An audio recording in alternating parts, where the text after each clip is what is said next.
Hi learners, இந்த வீடியோவில் நம்ம பார்க்க போகிறது 8th ஸ்டாண்டர்ட் ஜியாகிரஃபியில் 6th லெசன் தான் பார்க்க போகிறோம். 6th லெசன் என்ன அப்படின்னா தொழிலகங்கள். இதில் மொத்தம் எத்தனை கேள்விகள் அப்படின்னா மொத்தம் 100 கேள்விகள் ப்ளஸ் இந்த லெசனில் வரக்கூடிய புக் பேக்கும் சேர்த்து நம்ம இந்த வீடியோவில் பார்த்துடலாம். முதல் கேள்வி, மூலப்பொருட்களை இயந்திரங்களின் மூலம் பயன்படுத்தக்கூடிய பொருட்களாக மாற்றப்படும் இடம் தொழிற்சாலை. இரண்டாவது கேள்வி, மூலப்பொருட்களை எவ்வாறு மாற்ற வேண்டியது அவசியமாகிறது? நுகர்வு பொருட்களாக. மூன்றாவது கேள்வி, மூலப்பொருட்களை ஒரு வடிவத்திலிருந்து நுகரும் வகையில் மற்றொரு வடிவத்திற்கு மாற்றுவது உற்பத்தி தொழிற்சாலையின் சாராம்சம். நான்காவது கேள்வி, பொருளாதார நடவடிக்கையின் இரண்டாம் நிலைத்துறை தொழிற்சாலைகள். ஐந்தாவது கேள்வி, மனிதனுக்கு மூலப்பொருட்களை பயன்படும் பொருளாக உருவாக்க உதவுவது அறிவியல் மற்றும் தொழில்நுட்பத்தின் மேம்பாடு. ஆறாவது கேள்வி, ஒரு நாட்டின் பொருளாதார வலிமை எப்பொழுதும் எதனால் அளவிடப்படுகிறது? உற்பத்தி தொழிற்சாலைகளின் வளர்ச்சியால். அடுத்து ஏழாவது கேள்வி, உலகில் உள்ள எந்த ஒரு நாட்டின் பொருளாதார வளர்ச்சியும் எதன் வளர்ச்சியை அடிப்படையாக கொண்டு மேம்பாடு அடைகிறது? தொழிலகங்களின். எட்டாவது கேள்வி, உற்பத்தி, விநியோகம், நுகர்வு அல்லது பணிகளில் ஈடுபடும் எந்த ஒரு செயலும் பொருளாதார நடவடிக்கை. ஒன்பதாவது கேள்வி, பொருளாதார நடவடிக்கைகளின் வகைப்பாடு. முதன்மை பொருளாதார நடவடிக்கைகள், இரண்டாம் நிலை பொருளாதார நடவடிக்கைகள், மூன்றாம் நிலை பொருளாதார நடவடிக்கைகள், நான்காம் நிலை பொருளாதார நடவடிக்கைகள், ஐந்தாம் நிலை பொருளாதார நடவடிக்கைகள். பத்தாவது கேள்வி, முதன்மை பொருளாதார நடவடிக்கைகளுக்கு எடுத்துக்காட்டு கச்சா பருத்தி உற்பத்தி. பதினொன்றாவது கேள்வி, இரண்டாம் நிலை பொருளாதார நடவடிக்கைகளுக்கு எடுத்துக்காட்டு நூற்பாலைகள். 12வது கேள்வி, மூன்றாம் நிலை பொருளாதார நடவடிக்கைகளுக்கு எடுத்துக்காட்டு வர்த்தகம், போக்குவரத்து. 13, நான்காம் நிலை பொருளாதார நடவடிக்கைகளுக்கு எடுத்துக்காட்டு வங்கித்துறை. அடுத்து 14வது கேள்வி, ஐந்தாம் நிலை பொருளாதார நடவடிக்கைகளுக்கு எடுத்துக்காட்டு நீதித்துறை. 15வது கேள்வி, பழங்காலம் முதலே தோன்றிய பொருளாதார நடவடிக்கை முதன்மை அல்லது முதல் நிலை பொருளாதார நடவடிக்கை. 16வது கேள்வி, முதன்மை அல்லது முதல் நிலை பொருளாதார நடவடிக்கைகளை உள்ளடக்கியது கால்நடை மேய்த்தல், வேட்டையாடுதல், உணவு சேகரித்தல், மீன்பிடித்தல், விவசாயம், சுரங்கத் தொழில், கல் உடைத்தல்.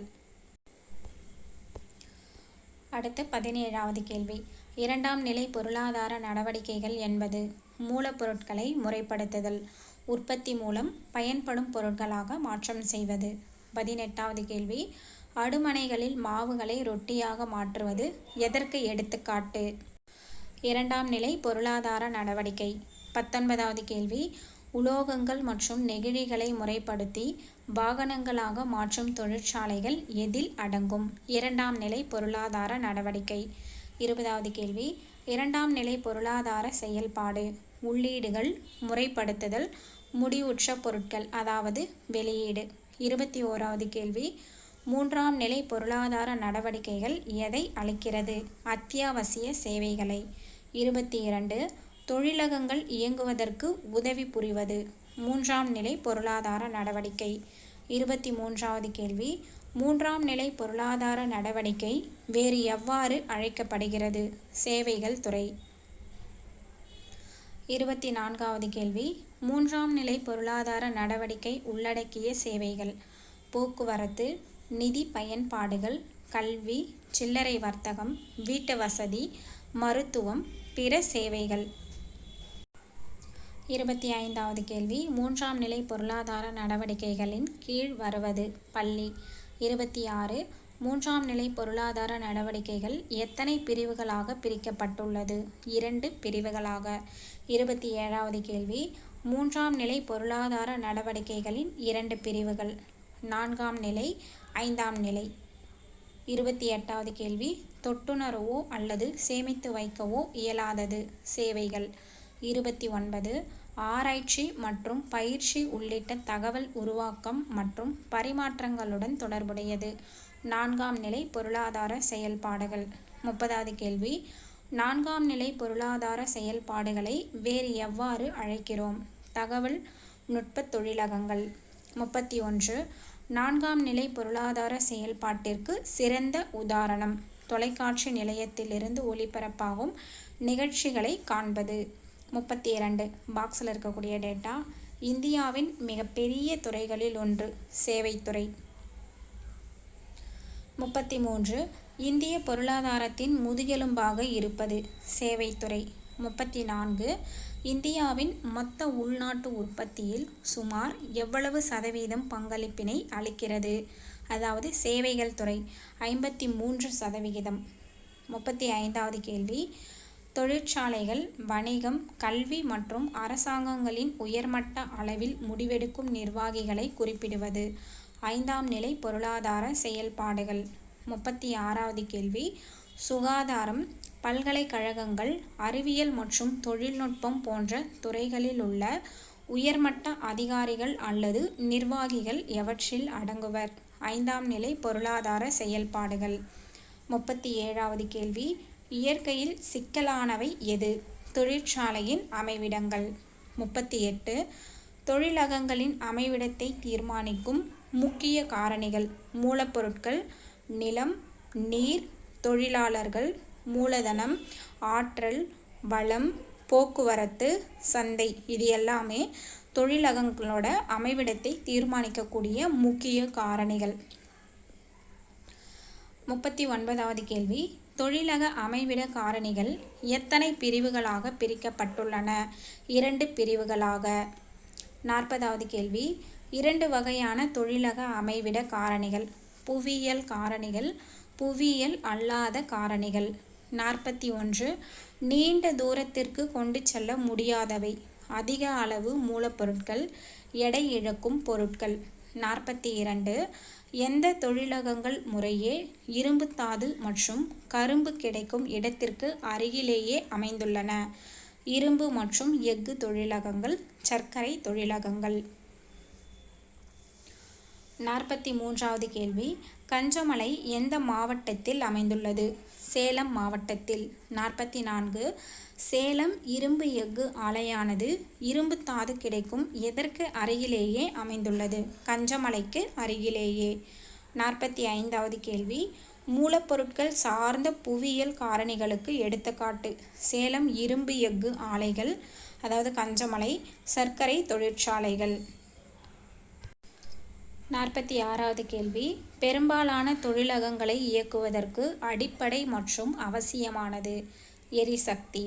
47 எரிசக்தி பெரும்பாலும் எந்த மரபுசார் மூலங்களிலிருந்து உற்பத்தி செய்யப்படுகிறது? நிலக்கரி, தாது எண்ணெய், அப்புறமா நீர்.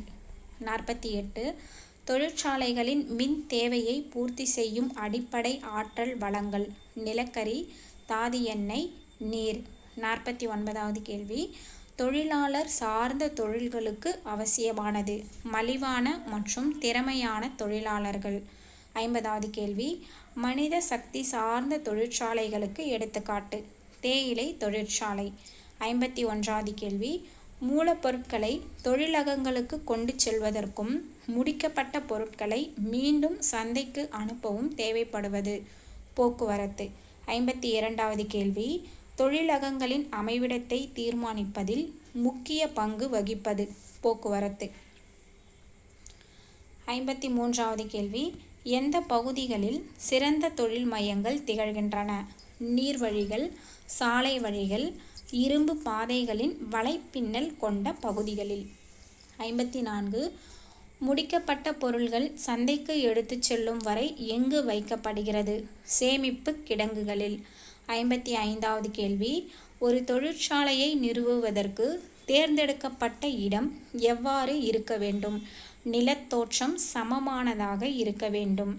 56வது கேள்வி. பல்வேறு போக்குவரத்து சாதனங்களை பயன்படுத்தி கொள்ள ஏதுவாக இருப்பது நிலத்தோற்றம். 57வது கேள்வி. தொழிலகங்களின் அமைவிடத்தை தீர்மானிக்கும் முக்கிய காரணிகளில் ஒன்று காலநிலை. 58 தொழிற்சாலை வளர்ச்சிக்கு எது பொருத்தமானது அல்ல?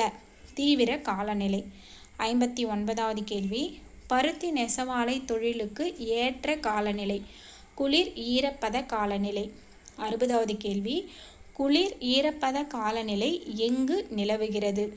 கோயம்புத்தூர் மற்றும் திருப்பூர்.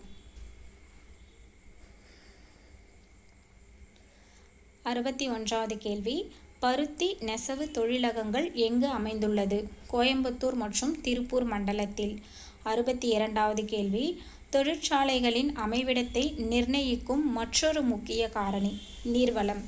63, பல தொழிலகங்கள் எங்கு நிறுவப்பட்டுள்ளன? ஆறுகள், கால்வாய்கள், ஏரிகளுக்கு அருகே. 64வது கேள்வி, இரும்பு மற்றும் எஃகு தொழிற்சாலை ஜவுளி தொழிற்சாலைகளின் செயல்பாட்டிற்கு தேவைப்படுவது நீர்வளம். 65வது கேள்வி, தொழிற்சாலை அமைய புவியியல் அல்லாத காரணிகள் மூலதனம், கடன் வசதி, அரசாங்க கொள்கைகள். 66வது கேள்வி, தொழிலகங்கள் நிறுவுவதற்கு தேவைப்படுவது மூலதனம் அல்லது அதிக முதலீடு. 67, தொழிற்சாலை தொடங்கும் பொருட்டு முதலீட்டாளர்கள் எதை நாடுவர்? கடன் வசதியை. 68வது கேள்வி, தொழிற்சாலை தொடங்குவதற்கு யாருடைய சேவை தேவைப்படுகிறது? கடன் மற்றும் காப்பீட்டு வழங்கும் நிறுவனங்கள். 69, தொழிலகங்களின் அமைவிடத்தை நிர்ணயிக்கும் மற்றொரு முக்கியமான காரணி அரசாங்க கொள்கைகள். 70வது கேள்வி, மூலப்பொருட்களின் அடிப்படையில் செயல்படும் தொழிலகங்கள் வேளாண் சார்ந்த தொழிலகங்கள், கனிமவளம் சார்ந்த தொழிற்சாலைகள், கடல்வளம் சார்ந்த தொழிலகங்கள், வனவளம் சார்ந்த தொழிலகங்கள். 71, வேளாண் மற்றும் விலங்கு சார்ந்த பொருட்கள் மூலப்பொருட்களாக பயன்படுத்துவது வேளாண் சார்ந்த தொழிலகங்கள். 72, வேளாண் சார்ந்த தொழில்களுக்கு எடுத்துக்காட்டு உணவு பதப்படுத்துதல், தாவர எண்ணெய் உற்பத்தி, பருத்தி நெசவாலைகள், பால் உற்பத்தி பொருட்கள். 73, கனிமவளம் சார்ந்த தொழிற்சாலைகளில் மூலப்பொருட்களாக பயன்படுத்தப்படுவது கனிம தாதுக்கள். 74வது கேள்வி, கனிமவளம் சார்ந்த தொழிற்சாலைகளுக்கு எடுத்துக்காட்டு இரும்பு உற்பத்தி, சிமெண்ட் தொழிற்சாலை, இயந்திர கருவி உற்பத்தி.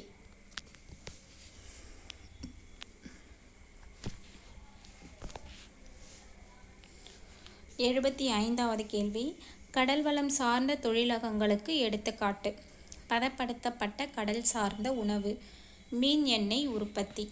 76வது கேள்வி, வனவளம் சார்ந்த தொழில்களுக்கு எடுத்துக்காட்டு மரக்கூழ் மற்றும் காகித உற்பத்தி, மரத் தளவாடங்கள், சில மருந்து உற்பத்தி தொழிலகங்கள்.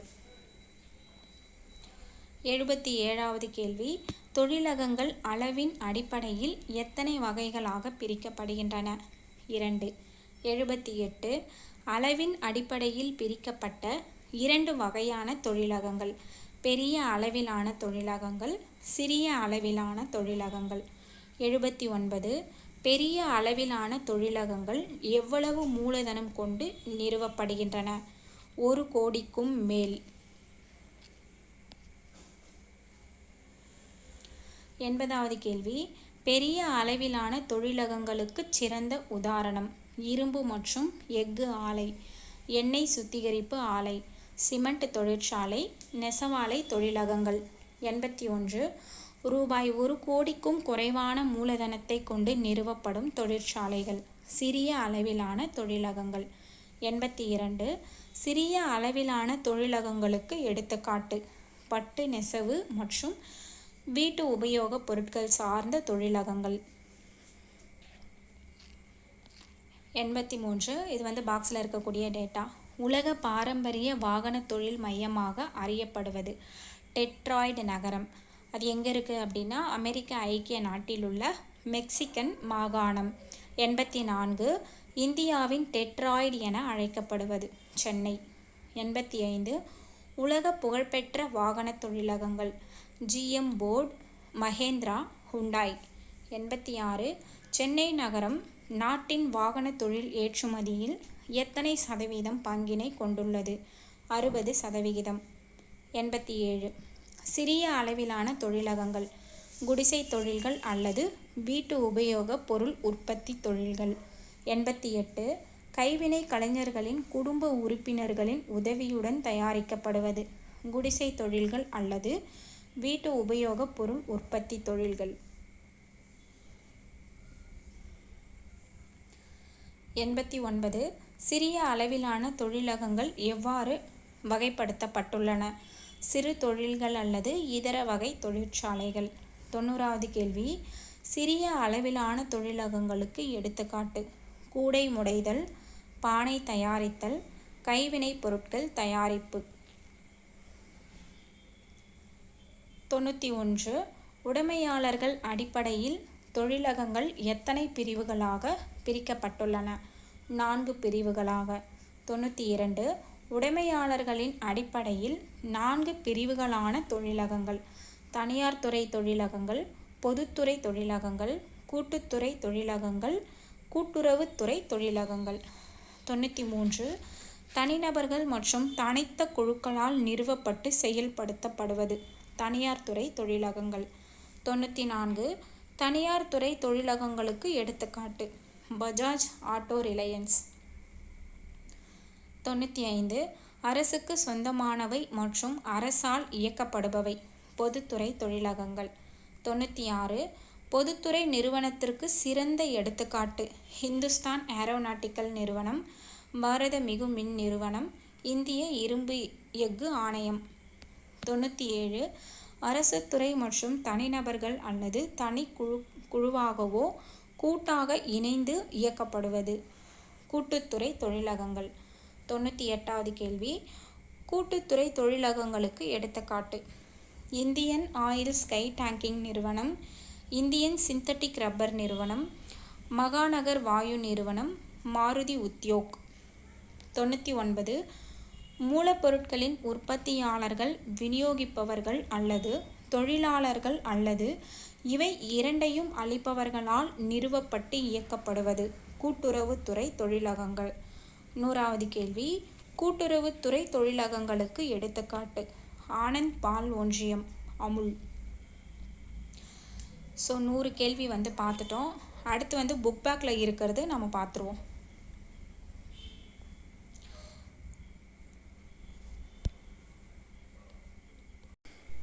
சரியான விடையை தேர்ந்தெடுக்கவும். முதல் கேள்வி, பட்டு நெசவு மற்றும் வீட்டு உபயோகப் பொருட்கள் சார்ந்த தொழிலகங்கள் டேஷ் பிரிவுகளின் கீழ் வருகின்றன. சிறிய அளவிலான தொழிலகம். இரண்டாவது கேள்வி, உடைமையாளர்கள் அடிப்படையிலான தொழிலகங்கள் டேஷ் வகைகளாக பிரிக்கப்பட்டுள்ளன. 4 வகைகளாக. மூன்றாவது கேள்வி, அமுல் பால் பண்ணை தொழிலகம் டேஷ் துறைக்கு சிறந்த எடுத்துக்காட்டாகும். கூட்டுறவு துறை. 4வது கேள்வி, இரும்பு எஃகு மற்றும் சிமெண்ட் தொழிலகங்கள் டேஷ் தொழிலகங்களுக்கு சிறந்த எடுத்துக்காட்டாகும். கனிம வளம் சார்ந்த தொழிலகங்களுக்கு. 5வது கேள்வி, சார்புத்துறை டேஷ் வகைகளாக பிரிக்கப்பட்டுள்ளது. 2 வகைகளாக. அடுத்து கோடிட்ட இடங்களை நிரப்புக. வங்கித்துறை என்பது டேஷ் பொருளாதார நடவடிக்கையாகும். 3ஆம் நிலை சார்பு நிலை. 2வது கேள்வி, 3ஆம் நிலை தொழில்கள் டேஷ் மற்றும் டேஷ் ஆக வகைப்படுத்தப்படுகிறது. 4ஆம் நிலை மற்றும் 5ஆம் நிலை. 3வது கேள்வி, அரசாங்க முடிவு எடுக்கும் செயல்முறைகள் டேஷ் துறையின் கீழ் வரும் 3ஆம் நிலை செயல்பாடாகும். 5ஆம் நிலை பொருளாதார செயல்பாடு. 4 மூலப்பொருட்கள் அடிப்படையில் பருத்தி நெசவாலை ஒரு டேஷ் தொழிலாகும். வேளாண் சார்ந்த தொழிலாகும். 5 பெரிய அளவிலான தொழிற்சாலையை நிறுவுவதற்கு தேவையான மூலதனம் 1 கோடிக்கு மேல். பொறுத்துக. நீதித்துறை. நீதித்துறை 5ஆம் நிலை செயல்பாடுகள். அடுத்து தொலைக்காட்சி ஒளிபரப்பு. தொலைக்காட்சி ஒளிபரப்பு 4ஆம் நிலை செயல்பாடு. புவியியல் காரணிகள், அது மூலப்பொருட்கள். மூலதனம். மூலதனம் புவியியல் அல்லாத காரணிகள். பஜாஜ் ஆட்டோ தனியார் துறை. So answer 5, 3, 4, 2, 1. ஸோ இதில் புக் பேக்கில் இருக்கிறதுக்கும் பார்த்துட்டோம். அதே மாதிரி புக்கில் லைன் பை லைன் எடுத்த கொஸ்டின் அண்ட் ஆன்சரும் சேர்த்து இந்த வீடியோவில் பார்த்தாச்சு. ஸோ ஜாகிரஃபியில் 6 லெசன் கவர் பண்ணிட்டோம். ரிமைனிங் உள்ளது அடுத்த வீடியோவில் பார்க்கலாம். தேங்க்ஸ் ஃபார் வாட்சிங்.